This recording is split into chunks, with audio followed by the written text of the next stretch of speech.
Welcome to this very special edition of the KJ Masterclass Live, the show which ensures that you profit from your time spent here with experts, either through their industry insights, information, or simply learning from them.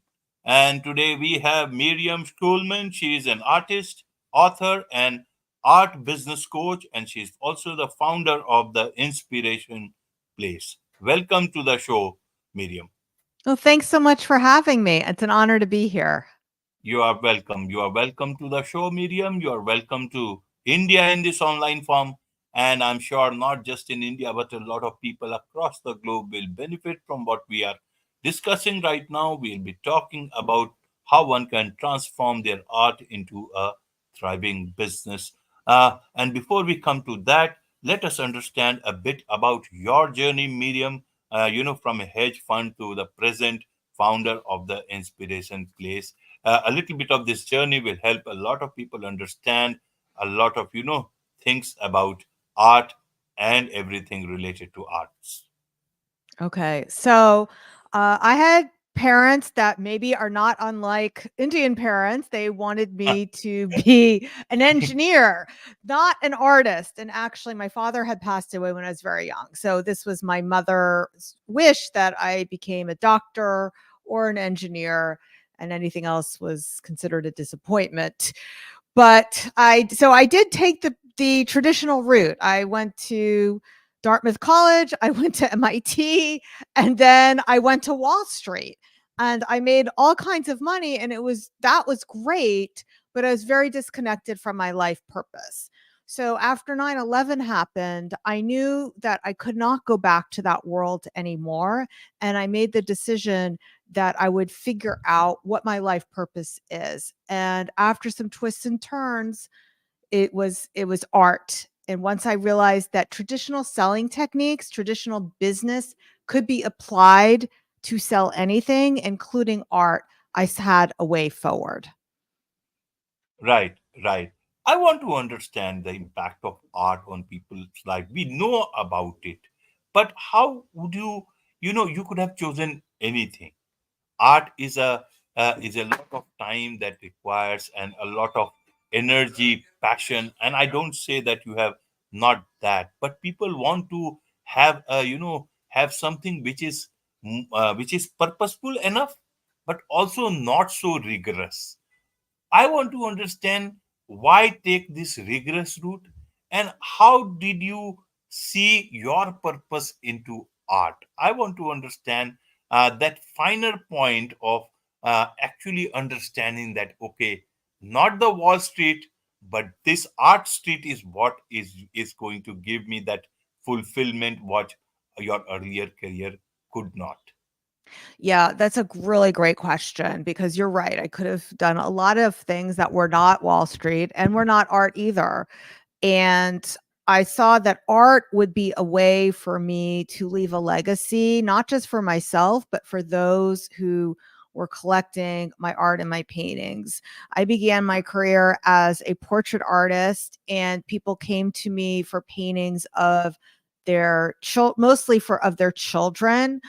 So this was creating a legacy not just for myself, but creating an heirloom that families had for themselves that they would be passing down for generations. The gift that I have as an artist that I have honed through the years with my skills was something that I felt was divinely inspired, that I could use that gift to help others in this way. And art is important in this world, especially when we're in times like now. There's a lot of geopolitical conflict where art gives people meaning. You always see the greatest art come in the aftermath of times like World War II or the atomic bomb, or during the Spanish flu, and now during the pandemic. So always during times of crisis, people are turning to the arts, not just visual arts, but all kinds of arts, because they need meaning in their lives. And art gives people that meaning. So art, whether it takes the form of film, literature, painting, sculpture, any of the art forms, it's like a spiritual thing that people need in their lives to feel more human, which is why we have cave paintings dating back thousands of years to the early start of humanity, because that was something that humans needed in their lives. Absolutely. Well put, Miriam. In fact, personally, I feel that it's a very happy uh, sort of a thing that someone with your understanding of the big money is coming into this field, because this field needs people who are part of this, who can think for them and help them make the big money that they deserve. Otherwise, what had happened was that in between, a lot of other people had come in.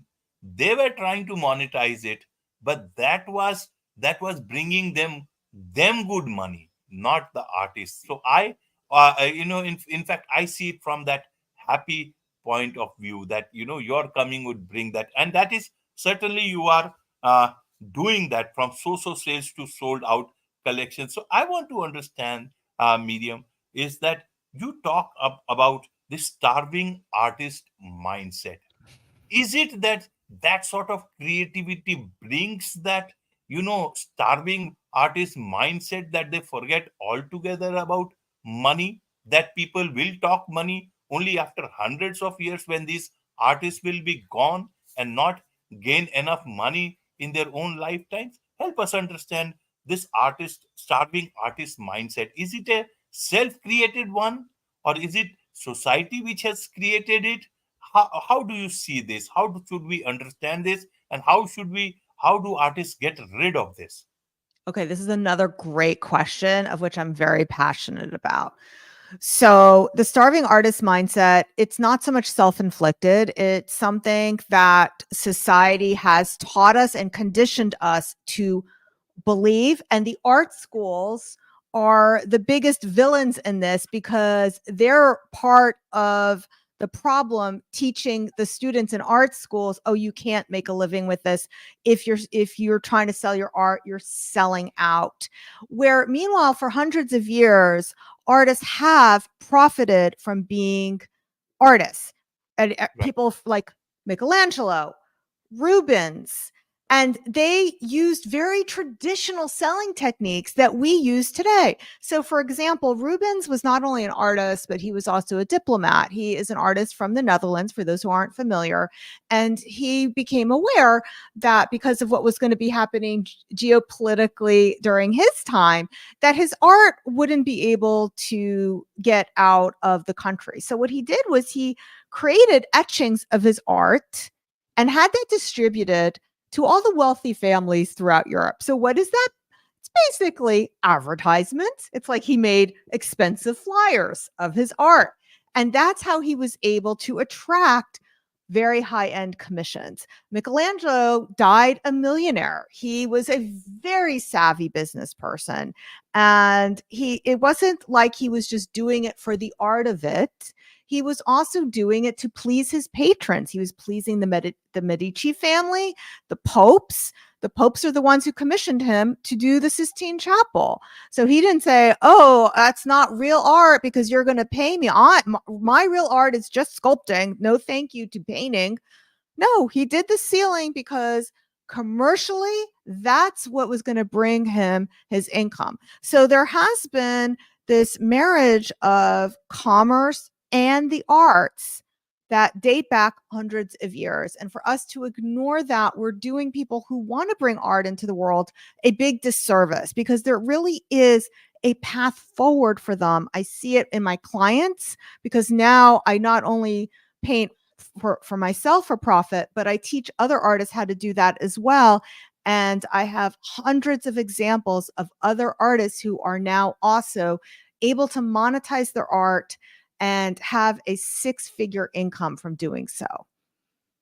Absolutely. And so, how do you teach these artists about this, from so sales to sold out collections? Is this an art, or is this a science, this whole selling business? Okay, so I'm going to go through the framework that I write about in my book Artpreneur. And Absolutely. what our listeners are going to recognize is what I share in Artpreneur is really the foundation of every business. I'm just translating it so artists can understand that, yes, this applies to them. So there's 5 areas. There's pricing your art properly, or pricing your service, or pricing whatever it is that you do. So it doesn't matter if you are making paintings, if you're selling stickers, if you're selling coaching packages, if you're selling website design, if you're a personal trainer, it doesn't matter what it is, you have to price it so that you're profitable and people still want to buy it. So there's the pricing. There's the production is the second part of the framework. What are you producing? If you're producing something, and I tell my artists, don't create painted rocks, don't create handmade greeting cards. Those are low ticket items that don't command a lot of value. What are you producing? Something that people want. And we see this in every industry where people are trying to create something that maybe pleases themselves, but they didn't do the market research to see if there was enough demand for that in the market. So if you wanted to sell juice, you're selling maybe watermelon juice or papaya juice, not Brussels sprout juice. So you're always looking to see what is the market, what can the market demand. So we have pricing, we have production.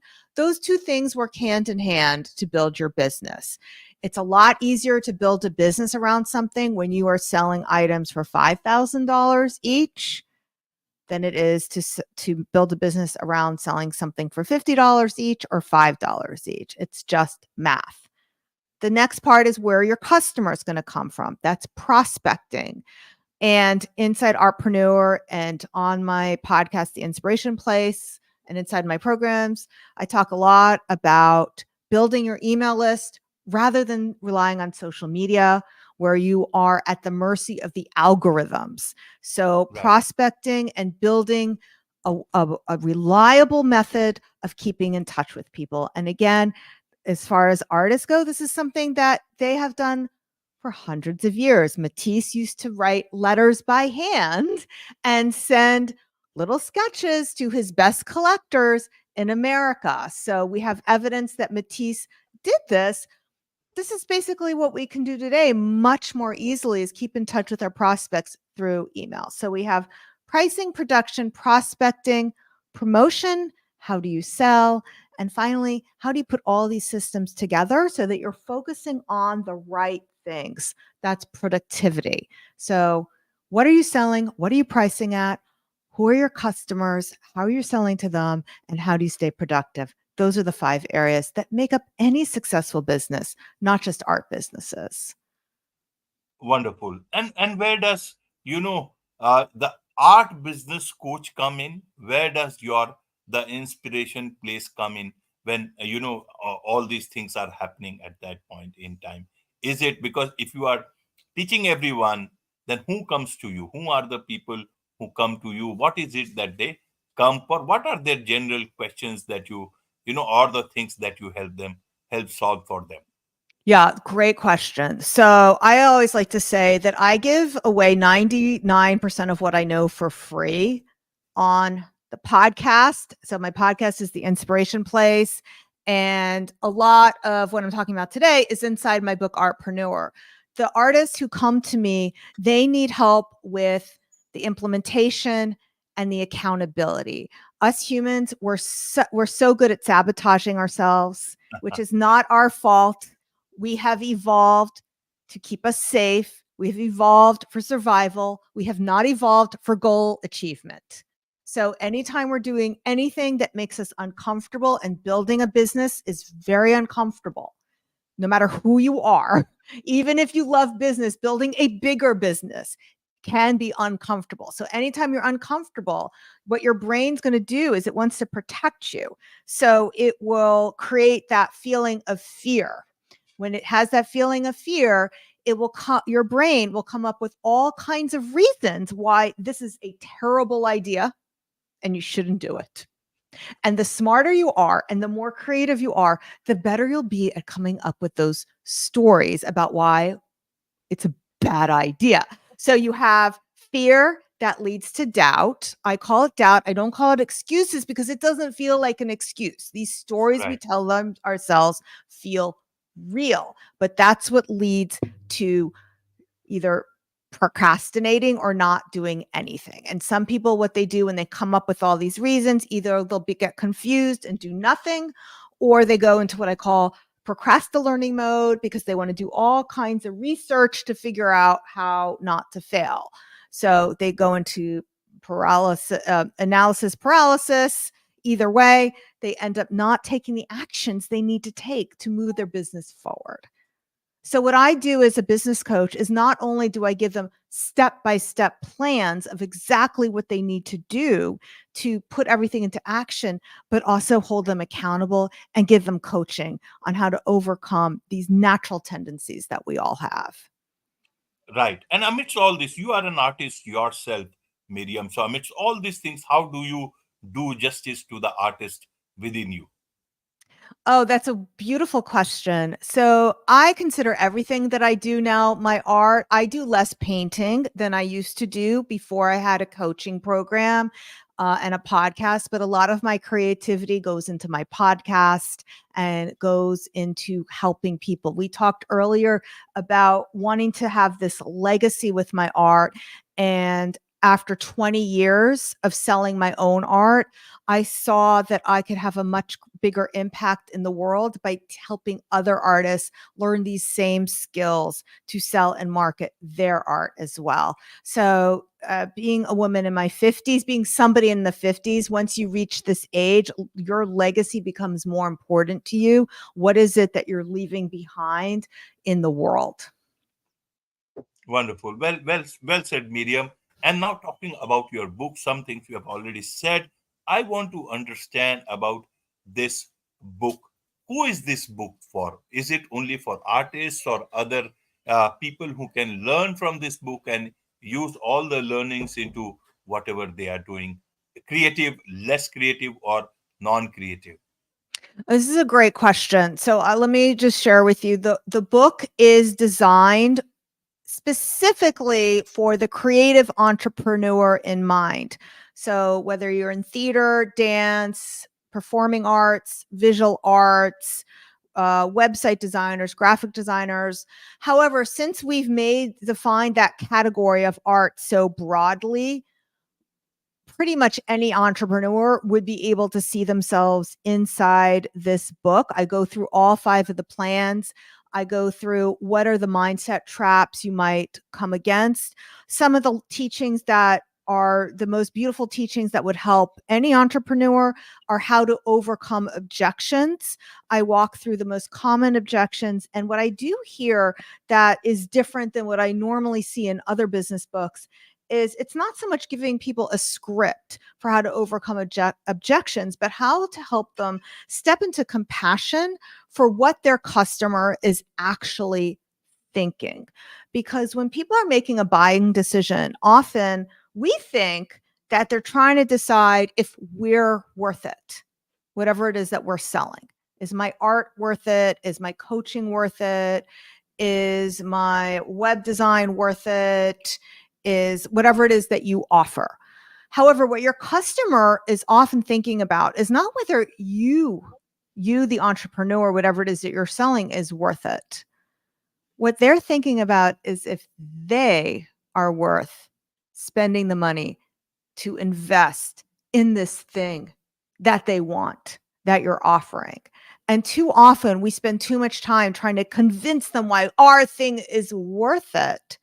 And we're not spending enough time really stepping into that compassion for our customer that they need to hear that they're worth investing in. Right, right, Miriam. Now, in today's time, when there is so much of talk of creativity, creativity by AI, and we are seeing the results in every form of our life.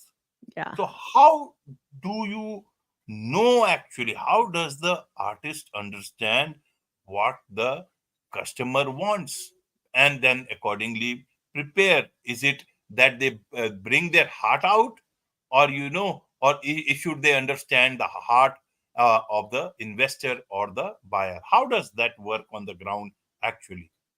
Okay, you're asking actually a few different things. So, my book was published in early 2023, right as ChatGPT was coming onto the scene and AI has been exploding. One thing that everyone here has to know, and if you remember earlier in the conversation, I went Right. to MIT and I was in an AI Yes. lab there. So I understand these AI language models. And what they are is they are probability calculators. We think that they're just coming up with knowledge. And what it's actually doing is it's basically giving you the most likely thing, the most probable thing that you'd want to hear, the most predictable.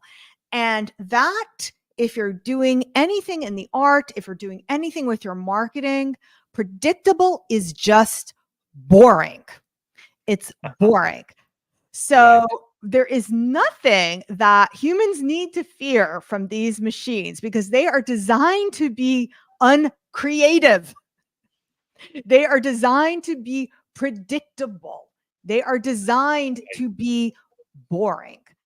So the more interesting, the more human, the more you can step into that, I like to call it your sacred creativity, the more you'll thrive in this world that's increasingly being dominated by AI.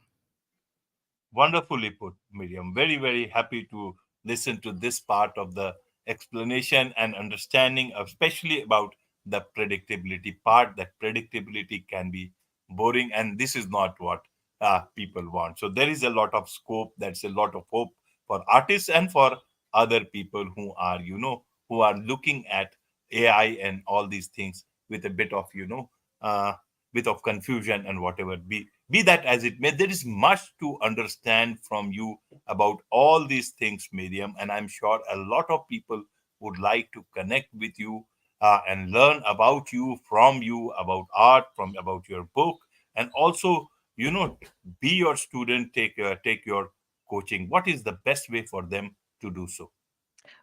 Thank you so much for inviting me to share that. So, if you like what you heard today, there's more of that on the Inspiration Place podcast. And if you want to check out the book, I'll even give you chapter 1 for free. Go to Schulman Art, that's SCHULMANART, schulmanart.com/believe. And I'll send you chapter 1 absolutely free so you can see if it's for you.